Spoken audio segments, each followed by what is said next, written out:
that down, but kind of sticking on the topic of Disney a little bit, let's move on to our next issue here, shall we? Paris, what do we got up next? Okay, well, many of you will remember that last year, Disney agreed to purchase the remaining 33% Hulu ownership that Comcast still held.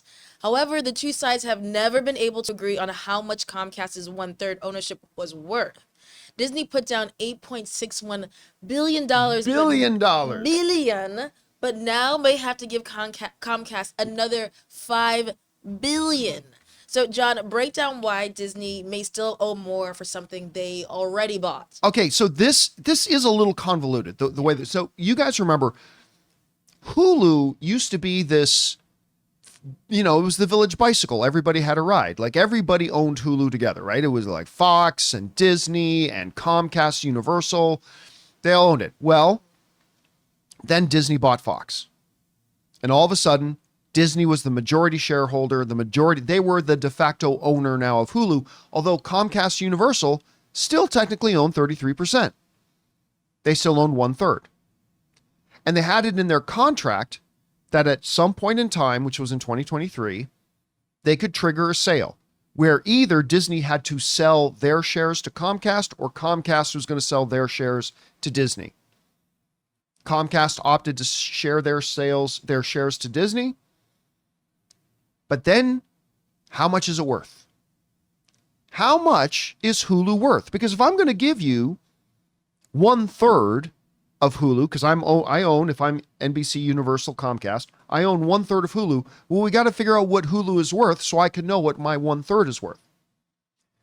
So they couldn't really decide how much they thought Hulu was worth. So they made an agreement.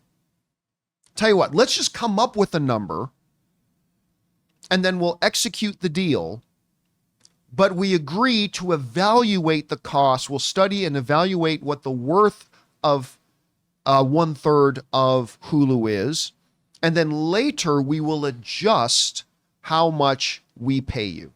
Okay, so this comes us from Variety. They wrote it like this. Last year, Disney accelerated negotiations to buy Comcast/NBC Universal's stake in Hulu to take full ownership of the streaming service. Now, in December, Disney paid $8.61 billion to Comcast, which represented 1/3 of what they temporarily decided to value Hulu at, $27.5 billion guaranteed floor value for Hulu that was set when the companies entered into their agreement in 2019. All right. So they said, just so we can get the deal done, let's agree that the baseline value of Hulu is $27.5 billion. Cool. 1/3 of $27.5 billion is $8.61 billion. Here's $8.61 billion. We now all of Comcast, or all of Hulu. Great. But we have agreed that we will assess what the true value of Hulu is, and then we'll adjust the payment. Here's the problem.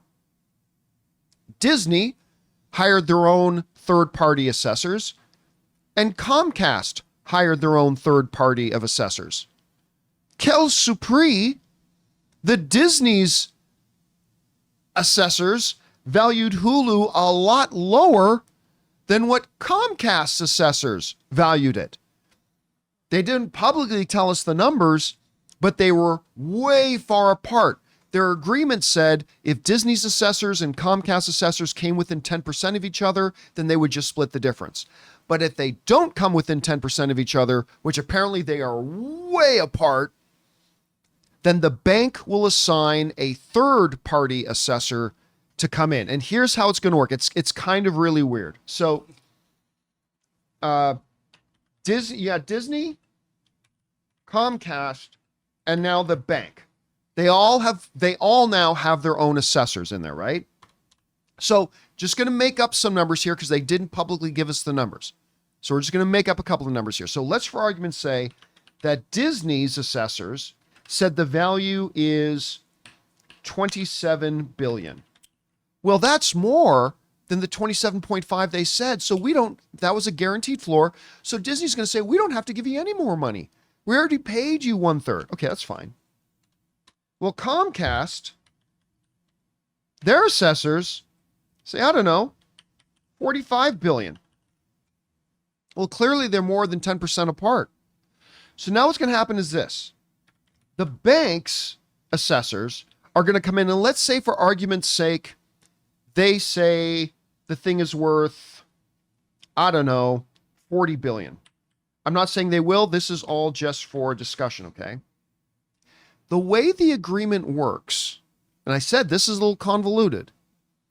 The way the agreement works says once you take Disney's assessment, Comcast assessments, and the bank's assessment of the value of Hulu, you're going to take the two numbers that are closest to each other and then split the difference on that.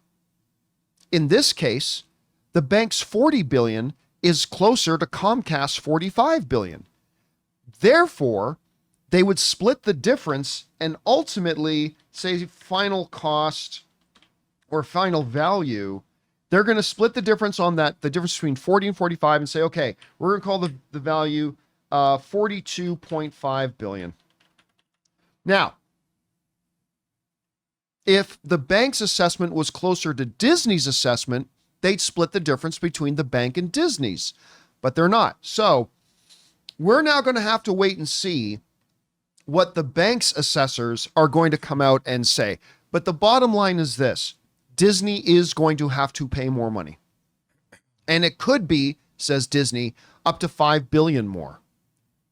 Now that's adding like another 70% of value to Hulu. And here's the thing. That's Disney saying they could pay up to 5 billion more. Comcast may say, you might have to pay up to $10 billion more. We'll have to see. This is high level money, high level business. And we're just gonna have to wait to find out what the bank's assessor says and the arbitrator says. And then we'll get a final number. But the bottom line is Disney's gonna have to pay a lot more money to own Hulu than they originally bargained for. And whatever the number is, they are legally obligated to pay it. There's no walking out of the deal now. It's not like the arbitrator and the assessors can come in and say, well, you owe $9 million more. Disney can't go, oh, well, that's too expensive for us. Too late. Too late. They're going to have to pay whatever they say they're going to have to pay. And so this is going to be a pretty expensive endeavor for them. Anyway, I know this is kind of just breaking down money sometimes is pretty boring, but I find this kind of stuff really interesting. You know when you discover a new binge-worthy show or a song that you bump on repeat and you have to share it with your friends so they can experience just how awesome it is? That's kind of what it feels like when you discover that Mint Mobile offers premium wireless for $15 a month when you purchase a 3-month plan. It's such an awesome deal, there is no way you can keep it to yourself. My last mobile service provider was quite good, but ever since I switched to Mint Mobile, I've enjoyed even better coverage, better phone clarity, and I'm paying less than a third of what I paid to my old provider. Say goodbye to your overpriced wireless plans, jaw-dropping monthly bills, and unexpected overages. All plans come with high-speed data and unlimited talk and text delivered on the nation's largest 5G network. Use your own phone with any Mint Mobile plan and bring your phone number along with all of your existing contacts. To get this new customer offer and your new 3-month unlimited wireless plan for just $15 a month, go to mintmobile.com/Campea. That's mintmobile.com/Campea. Cut your wireless bills to $15 a month at mintmobile.com/Campea. $45 upfront payment required, equivalent to $15 a month. New customers on first 3-month plan only. Speed slower above 40 gigabytes on unlimited plan. Additional taxes, fees, and restrictions may apply. See Mint Mobile for details. Anyway, guys, question is for you. What do you make of this? Apparently Disney cannot quite put their pocketbooks away. It's a good thing they're making money on streaming now because they're going to have to pay for it through the nose. Whatever you guys make of this, jump down to the comment section below and let us know your thoughts. Hey guys, thanks so much for watching this video. Make sure you like the video, leave a comment, and subscribe to our channel. And don't forget, we have a daily podcast called the John Campea Show podcast, available on Apple Podcasts, Spotify, or your favorite podcasting app of choice. Go and subscribe to it today so it'll be there when you need it.